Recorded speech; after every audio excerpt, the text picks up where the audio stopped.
Today I'm talking about a herb that has been used for thousands of years. Research over the last 10 years has led it to being revered as a superfood, and it's proving to be very helpful in relation to a number of modern diseases such as heart disease, diabetes and metabolic syndrome. Today we're talking about the medicinal uses of cinnamon and my favourite ways of bringing more cinnamon into your life. Let's get started, shall we? Well, hello beautiful people, and welcome to the Project Joyful podcast. I'm your host, Tracy Tutty, your medical herbalist and high performance coach. So hey, Project Joyful isn't just about being happy. It's about consciously creating a life you love. It's about remembering how to reconnect with your soul-centered joy. You know, that joy that comes from doing what you love, from living on purpose, and from being in a life that allows you to experience deep joy moment by moment. So hey, let's get started, shall we? Today I'm starting with a wee confession. When I was studying herbal medicine, I was known for having coffee with my cinnamon. None of those delicate sprinkles for me, thank you very much. I'll have a good dollop on top of my coffee. And it's a herb I absolutely love today. It's no longer a coffee staple, but whenever I inhale that gentle cinnamon aroma, I feel my soul settle. Our world could do with more soul-settling moments, don't you think? And that's why I'm thrilled to be sharing the magic of my herbal ally with you today. There are over 250 species of cinnamon. The one we use most often in herbal medicine is called Cinnamomum zeylanicum. And if you've ever made an infusion or a tea with cinnamon bark, you'll know that it loves water. It quite happily infuses without the need for a deep decoction, which is quite unusual for a bark. A diet rich in antioxidants plays a key role in reducing damage caused by free radicals. One way of increasing your antioxidant intake is by adding cinnamon to your diet. Sprinkle it over a grated apple and pair it with yogurt for breakfast, for example, or add it to your smoothie or include it in your warming curry. Researchers have isolated a number of flavonoids from cinnamon, and they've confirmed their free radical scavenging abilities. Now, whilst cinnamon has broad-ranging actions, it's best known in relation to its uses for diabetes, colds and flu, and tummy upsets. There's also emerging research reporting its usefulness in relation to metabolic syndrome.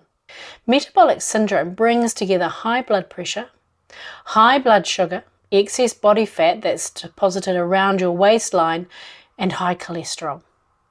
The combination of these symptoms increases the risk of heart disease, stroke, and diabetes. It's a modern-day illness. Cinnamon has the potential to address a number of these conditions, all packaged into one tasty herb. Cinnamon has a substance the researchers are calling insulin potentiating factor. And it's also been shown to lower high-density lipoprotein, so that's the unhelpful cholesterol, and plasma triglycerides. It also lowers blood pressure. Combine this action with cinnamon's anti-inflammatory effects, you've got yourself an all-round healthy heart helper.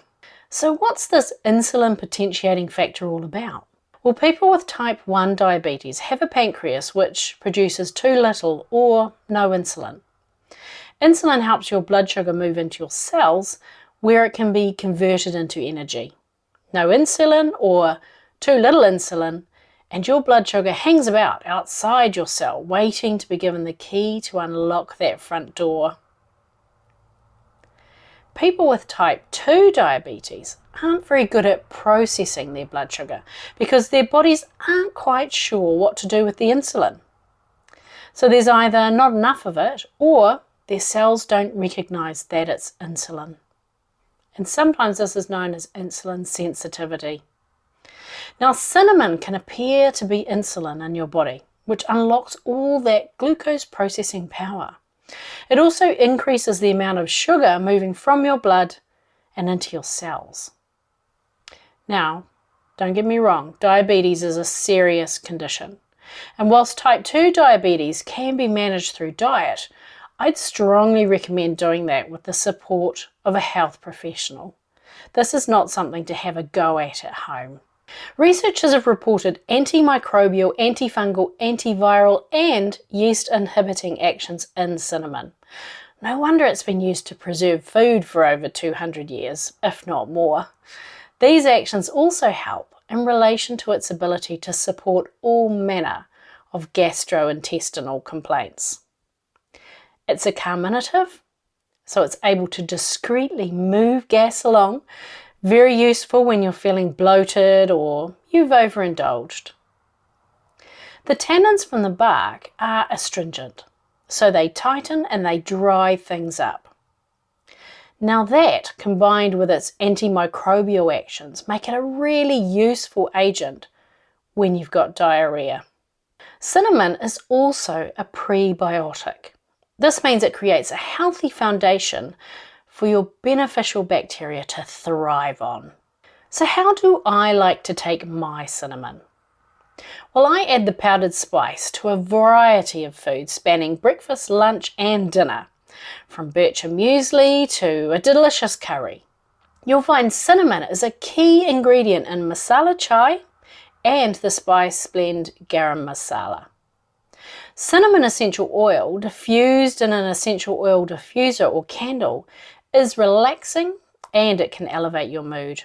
Oh, and it's divine combined with bitter orange, grapefruit, lavender, pine or clove. I'm burning a cinnamon and vanilla candle now that the cooler months have arrived in New Zealand. Cinnamon does need to be used with care. Don't apply the essential oil directly to your skin and don't take the essential oil internally. Take your dried cinnamon, be that as a bark infused in tea or a spice added to your food, as part of your meal rather than ingesting it directly on its own.